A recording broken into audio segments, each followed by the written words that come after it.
Hi, you're watching Dukascopy TV. I'm Sophia Aribo. Because the European Central Bank doesn't release the minutes of its policy meetings, all eyes and ears are keenly focused on what ECB head Mario Draghi says and how he says it. Joining me to discuss Draghi's press conference and the ECB's options going forward is Chief Economist at Petercam, Bart Van Craeynest.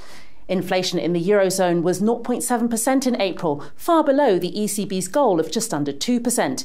In June, the ECB will update its forecasts for inflation. During the press conference, Draghi spoke of using unconventional instruments if there's too long a period of low inflation. Could we see QE or smaller policy steps? I think he gave a very convincing indication during his press conference that they are going to do something next month at the June meeting. They're just waiting for the June forecasts that will be published at the next meeting on inflation, on growth, and then they will add some more stimulus. He didn't really say what he's going to do. He just said that all options were open, including the unconventional ones. Personally, I think it's still too soon to expect outright QE. I think for that to happen, we will need to see another deterioration in the outlook.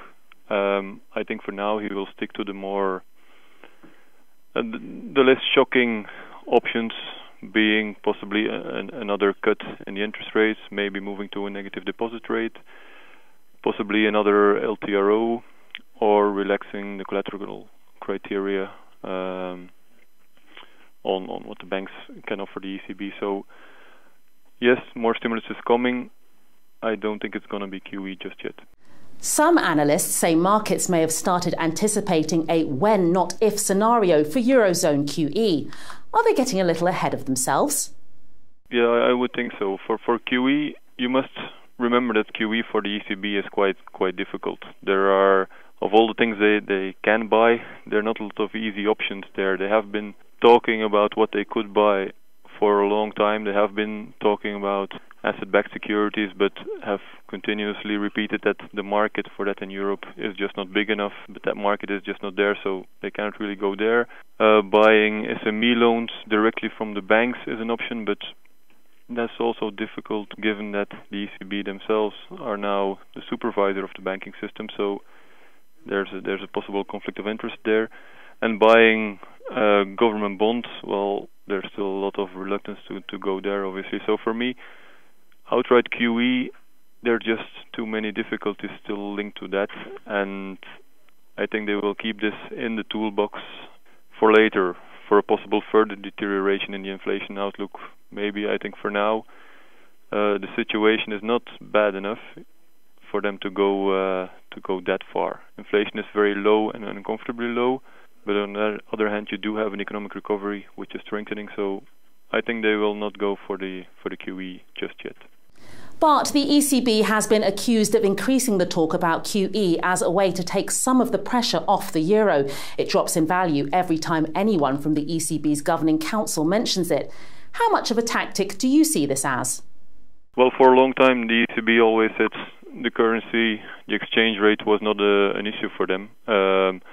Even while other central banks in the world were doing a lot to weaken their currencies. That they have started now to talk about the currency really being an issue, and also in this press conferences he repeated several times that the strength of the euro is a concern. It's fine, I think, to do that. I think they're right too. The strength of the euro as it is today is not in line with the strength of the eurozone economy. We need a somewhat weaker currency, and they have indeed been trying to talk the currency down, but to be honest, that hasn't really had a lot of effect. We're still at 139 versus the dollar.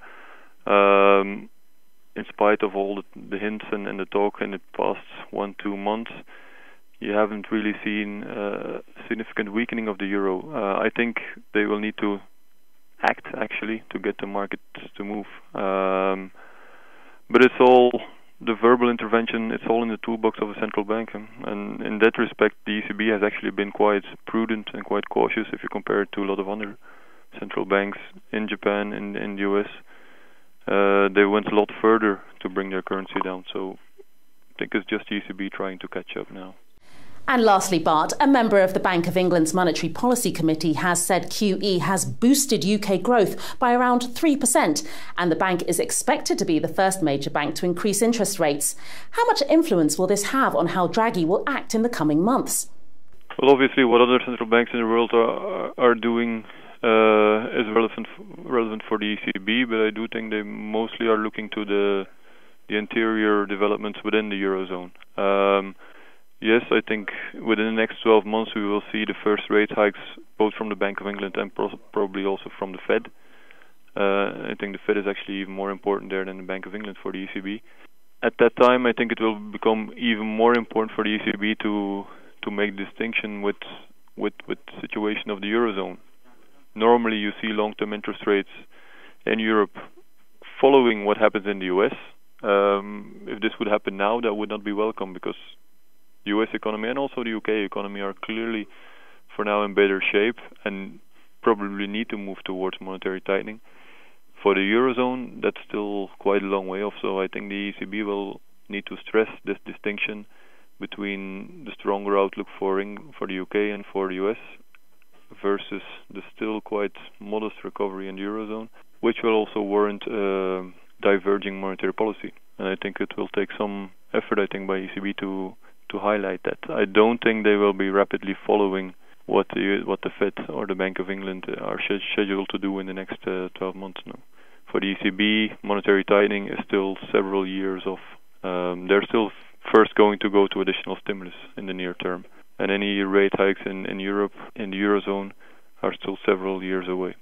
That's all we have time for now. Thanks for watching Dukascopy TV.